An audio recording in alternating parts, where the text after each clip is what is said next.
When you truly embrace your role as a CEO and step into that power, the hidden truth is that you actually become a manager of people and of the organization rather than just the product.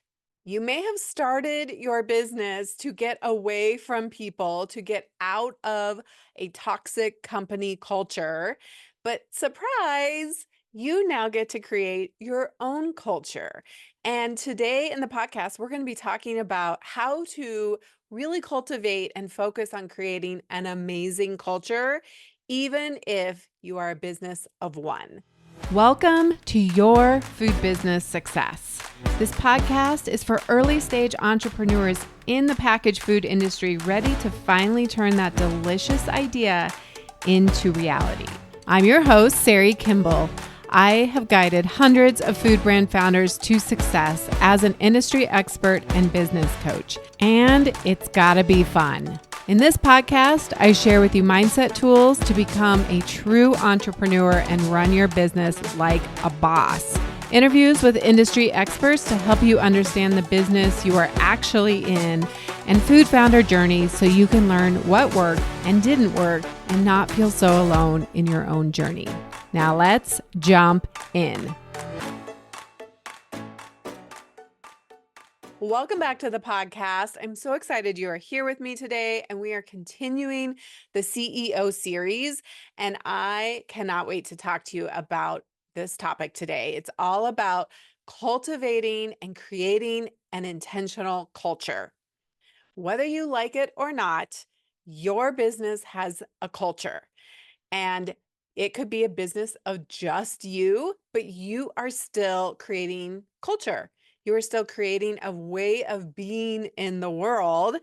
And the reality is, a successful business, a business that is thriving, that is sustainable, that is self-managing, has to rely on other people.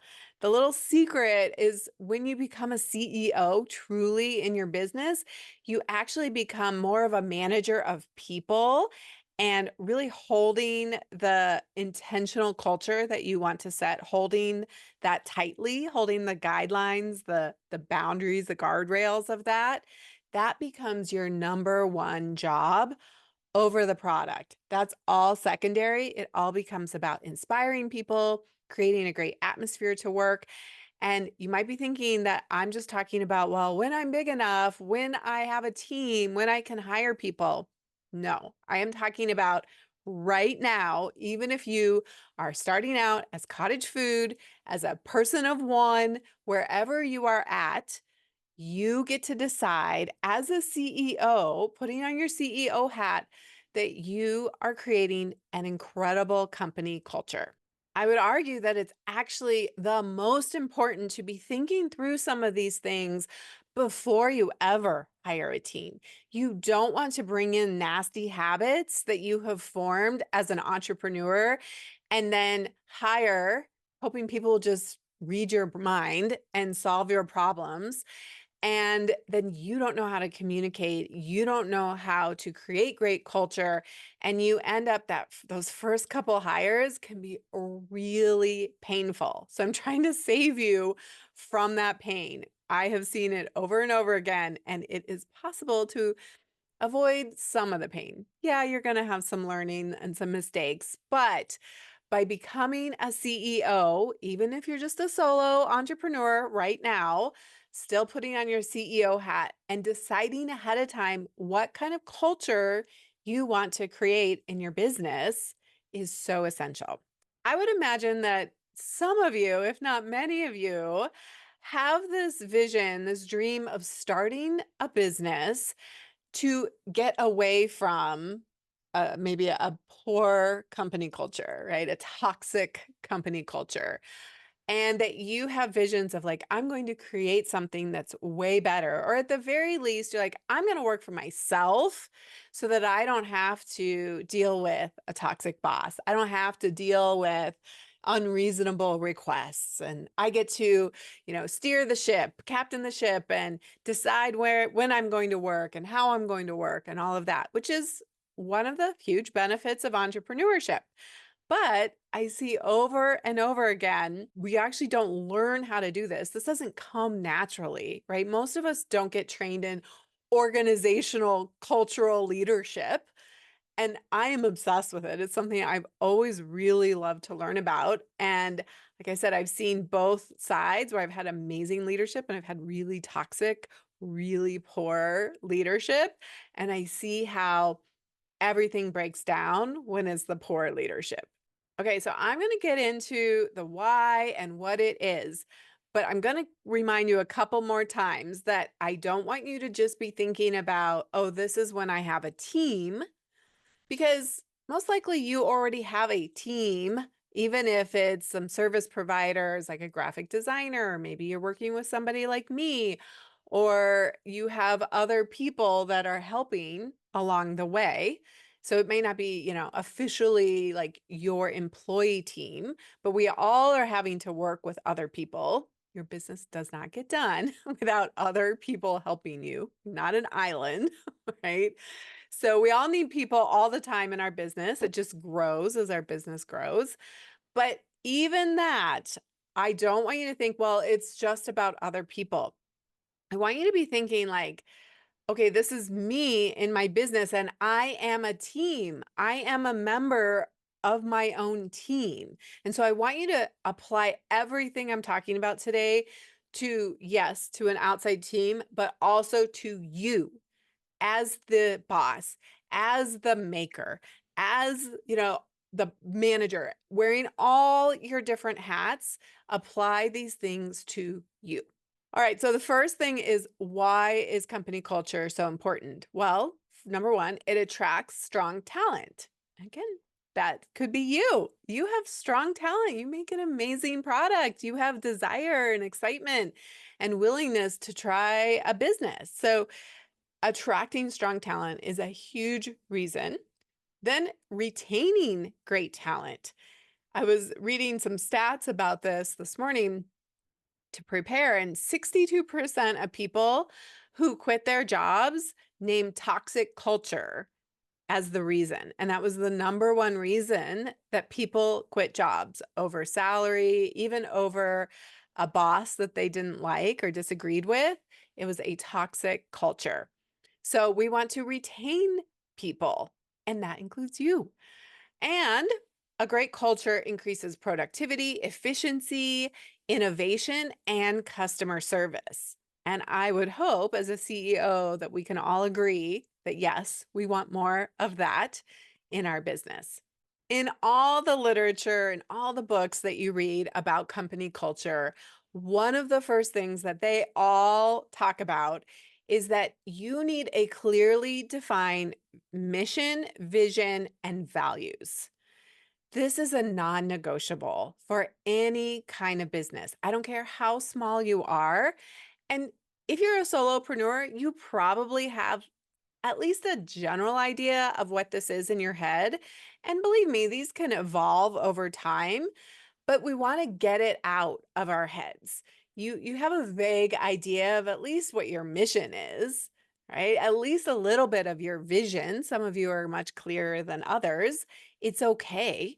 But this is one of the first things that we do in Master Your Business, is to define these things, is to get coaching from me to make sure, is that really what you want? Is that really your own vision? Or is that a vision that somebody else told you you should have? This is about you, your particular definitions of success and what creates a beautiful business. And so we want to make sure it's aligned truly with you, because it's got to feel authentic. It's got to feel real. Otherwise, you will give up if it's not really what you want, right? This is way too hard to be doing something for somebody else. And values. You might have some values kind of internally just hanging around in your head, but we get them out there. We look at a whole huge list of values and we say, what, 3 to 5? And 5 is a high number. We really want 3 values that are the guiding principles, that are the compass for our business. We need something that we can point to for ourselves and then for others to help us make decisions. And so, if you have not done that, Master Your Business is now open for applications, and you should come and do this work with us because we will create this document and define it so that you know how to make decisions, how to take action. It's going to help, it's going to make things so much easier. But if you think about your company culture, people, including yourself, people need to know that their work matters, that the time that we spend, because think about how much time you spend at work. Maybe this is a job, a regular job, or maybe this is on your business. Think about the number of hours that you spend. We want to know that our work, our contribution matters. It makes a difference. It's not just the clicking down, the ticking of seconds and minutes and hours away, that there is something bigger. There's a bigger impact there. And having a really, it doesn't have to be like inspirational by some other metric, but inspiring for you that resonates with other people and resonates with you, that you're like, I am excited to get out of bed every day and go to work for this mission, for this vision. And I'm choosing to do it aligned with these values. It makes things so much easier. And when you start hiring a team, when you start even just finding service providers, right? Like going and finding people who align, who see your vision, who are aligned with your mission, aligned with your values, makes that working relationship so much better. At its heart, I really think that company culture is it's about people, right? And it's about the way that we interact with each other. It's about framework and rules for how we communicate. That I think is one of the most essential pieces of a thriving company culture. And it's certainly the opposite when it's a toxic culture, right? You can think about in your own case, if you've been in really poor work culture environments, the communication probably really sucks. It's really terrible, right? And you don't know which way is up. You don't know what's expected of you. People talk to you poorly. You're not seen, you're not trusted, and you don't trust other people. And so I think that this is where you really need to do your work as a CEO to learn more. And I'm really excited in 2025 with our 10X Mastermind. We're going to be doing more of this work where we are diving into some of the books that I really love around creating great communication frameworks and having some kind of rules of the road, both for how we communicate up, down, vertical, sideways with our different team members and how we create trust. So the two books that I really love for this, and there are so many manuals and books and things that you can read about how to create great communication in a workplace. So these are by no means definitive, but the ones that resonate for me are two. It is EOS, the EOS system, Entrepreneurial Operating System by Gino Wickman. And he has a book called Traction. Now, I'm a big fan, you guys know, of Dan Sullivan and Strategic Coach, and I'm actually in Strategic Coach right now. Gino Wickman was also in Strategic Coach, might still be at the high levels. But he was in Strategic Coach and he actually created EOS, borrowing many of the principles from Dan and creating this framework, this operating system on how to run a business. Now, this is specifically for when you do have employees and how you're going to relate to them. I have a number of clients in my reinvention coaching program who are solopreneurs or have small teams or are wanting to create small teams. And so this is one of the books, one of the resources that we often will look to. when we talk about how to meet with your different people on your team, and the framework for creating great communication, right? How we talk about things. And so I love EOS. And the book that you could pick up to learn a little bit more about that is called Traction. And I'll put the link for these in the show notes as well. And so that's just like a more like, I would just call that like an operating system, like do this at this time, and here's how we meet in meetings. And I will say that there are a number, I know a number of CPG founders. Anna Zespa is one that is using this. She was on the podcast a little while ago with Hooch Booch Brands. But I know a number of brands who do buy into this framework. And it's just one of the options, right? There's many. But I do like it. I think it's clear. I think it works. It's relatable and it works. I mean, it's got to work. So this could be a great place to start.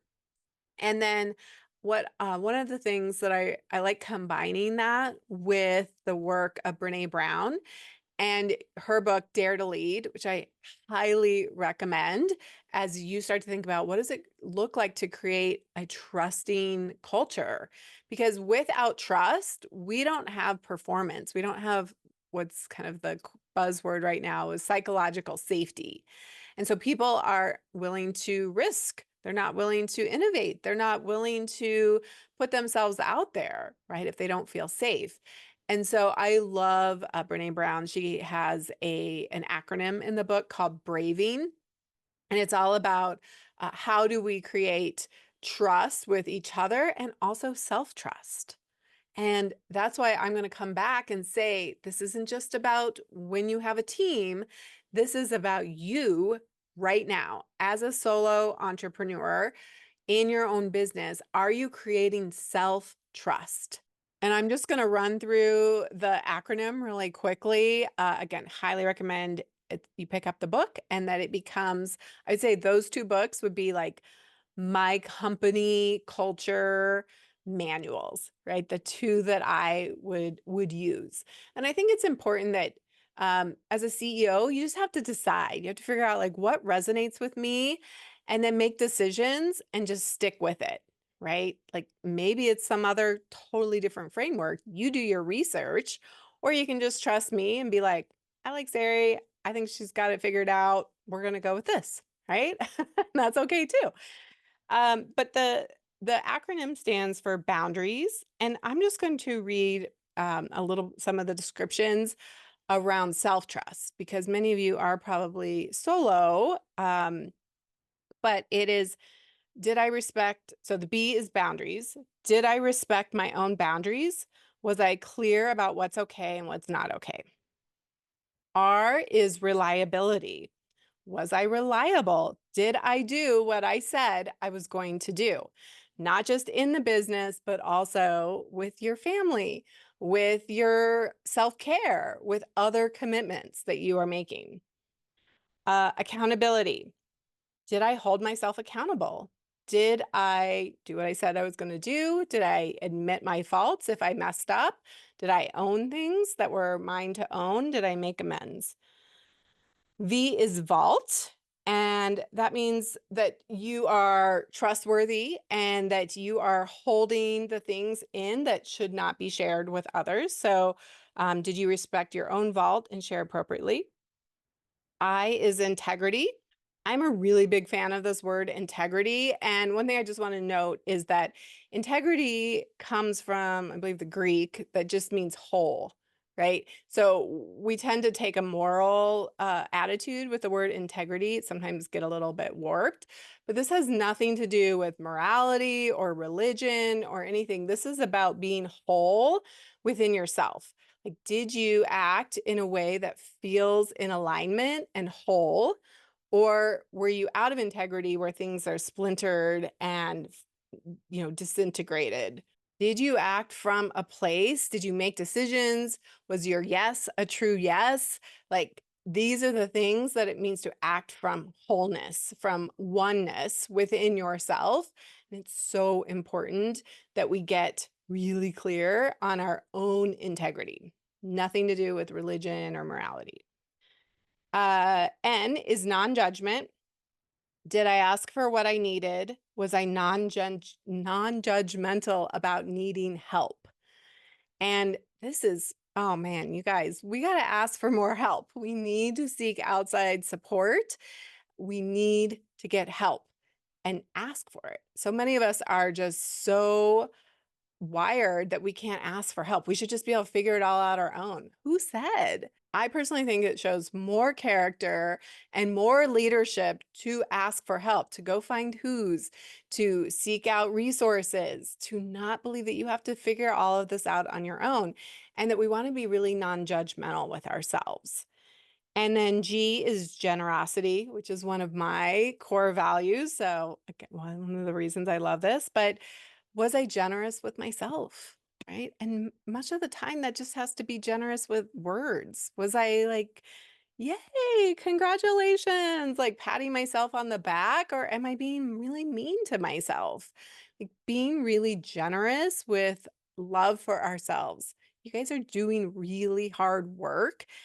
And we also then just beat the crap out of ourselves, right? When we don't measure up to some expectation that who said that was what should be expected anyway, right? So I love that framework. And I think that combined with traction is a really beautiful platform to build great company communication. Okay, so that was the big one. A great company culture also is always prioritize employee well-being. They're about creating belonging and to really value to see that this isn't just a robot coming in and clocking out, right? These are human beings.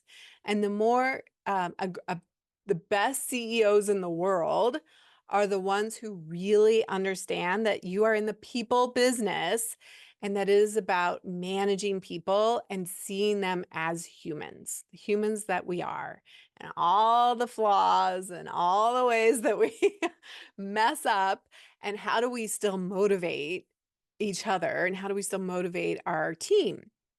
And so prioritizing things like mental health, physical health, emotional health, really important in a in a great company culture. And time off, like truly off, disconnecting from work and learning and growth opportunities.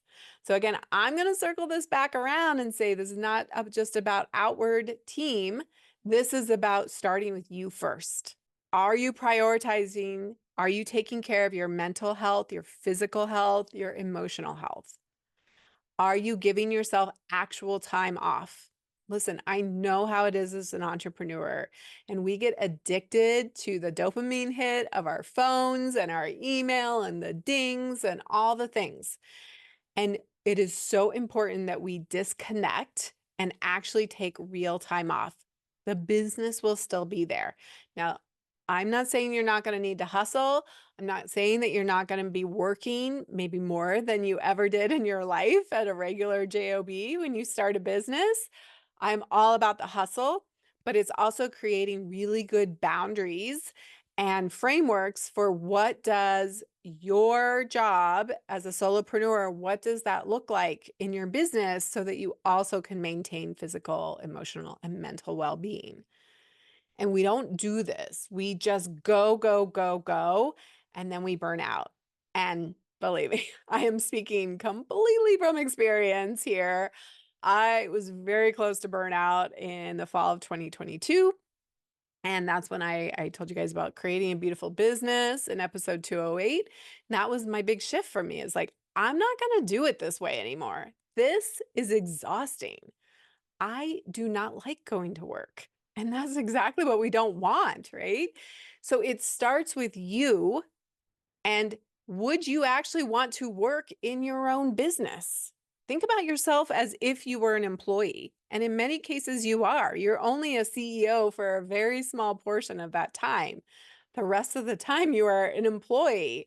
You might be the salesperson, the production manager, the producer, right? The janitor, the social media person, on and on and on, right? So if you were the employee and you are, would you want to work in this business? Do you like the company culture? It starts now. It starts with prioritizing your own well-being and creating really strict boundaries and guardrails around that. And then, are you creating opportunities for learning and growth? We are living, breathing creatures and we want to learn and to grow. And so, are you creating opportunities for that? And if you're just staying stagnant, that may be where you're finding some blahs in your business. So, go out and find new learning and growth opportunities.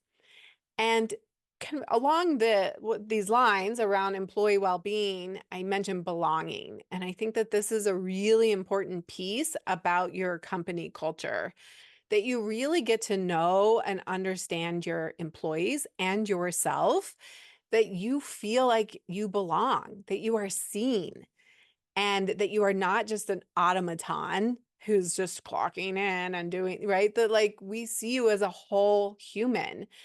And knowing what motivates your employees, how do they like to best receive feedback? How are they going to be most challenged? How are you going to get the best work from them? How do they like to be appreciated? I tell you what, my best bosses, it was never about the money. I mean, money's always nice, but they appreciated me verbally in front of others. And that was one of the pieces that I remember the most about my best bosses. And there are some amazing tests and questionnaires and different ways to measure things. Some of my favorites that I think are worth making, I mean, some of them are very small investments in, but I love the Colby, and we use this in Strategic Coach. And I'm going to be doing some more with this in Master Your Business and the 10X Mastermind. And with I have some individual clients that I'm helping them with their company culture. And we are doing the Colby assessment. And that's one of my favorites. So stay tuned. I'll come back and share more about that. Human design, if you want to go a little bit more on the woo side, but I'm a little woo. So, but I love human design. And I'm actually bringing somebody in to Fuel in November to help people understand their human design, because it really gets out your purpose and how you can most easily create that, instead of feeling like you're just forcing things all the time. The Enneagram can be an incredible business tool. It really gets to the heart of like, what are people's motivations, and recognizing that we're all different. And different people are motivated by different things, and how they come about the same exact circumstance is going to be very different. So it's all about like, how to first know thyself, right? And then understand when you start bringing on team members, or if you're working with somebody closely in, they may not be like on your team, but maybe somebody fractional, that you really understand what makes them tick and how best to talk with them, and what motivates them. Some other ones that I have worked with in the past are the DISC, and then Clifton Strengths. So those can be really useful tools as you start to first know thyself and then develop out your team. And then lastly, it's a evolution, right? It's monitoring and nurturing your culture, and starting with you as a group of one, team of one, and then the people that you are connecting with outside of your business, the other who's that are helping you, and then eventually bringing in team members, and they can be part-time. This isn't like you have to have full-time team members and all of that, but creating this company culture that starts with you, and then you have the bases, right? You have like, here's how we communicate with each other. Here's our mission, vision, values. Here's how we treat each other. Here's how we value well-being. And then as your company, your business grows and scales, this too will evolve. And so that's why we say, as I said before, a CEO is really a people manager. They're really about creating the company culture and consistently showing up, and like, how do I inspire my team to get the best out of them so that we can go kick some butt and go and get our vision. The reality is you're going to have a team in order to scale. It doesn't have to be a huge team, But I see it over and over again where this becomes the sticking point. This is where people get into a lot of trouble if they don't do this work ahead of time. So I want to encourage you to go apply for Master Your Business. If you're like, "Ooh, I don't have that these cultural frameworks set up. I don't have my mission, vision, values. I don't have the right frameworks. I don't know how to treat myself well as an employee. I have really bad worker habits as a boss. I'm a terrible boss." That's what often happens when you're an entrepreneur. You become the worst case scenario of a boss, and your inner employee rebels, and it's terrible. And this is where we waste so much time in your business. So come get help. Let's solve these problems, get frameworks, get tools. Let's skip the line. And I would love for you to go apply for Master Your Business. Go to masteryourbiz.co. I'll evaluate your application and I'll give you some video feedback, and then we'll get on a phone call or Zoom call and see if make sure it's a good fit for you. So if you're at all curious, you already are in business and you want to create a better company culture, come do it in Master Your Business. All right, that is your mission, CEO, to go start creating a better company culture. Just start with one tiny little thing and then keep growing, keep learning. And I'm here to help you. Until next time, have an amazing week. The smartest thing you can do as an entrepreneur is to invest in a who to help you with the how, to speed up your journey and help you skip the line. When you are ready for more support and accountability to finally get this thing done, you can work with me in 2 ways. Get me all to yourself with one-on-one business coaching, or join Food Business Success, which includes membership inside Fuel, our community of food business founders that includes monthly live group coaching calls and so much more. It's one of my favorite places to hang out, and I would love to see you there. Go to foodbizsuccess.com to start your journey towards your own food business success.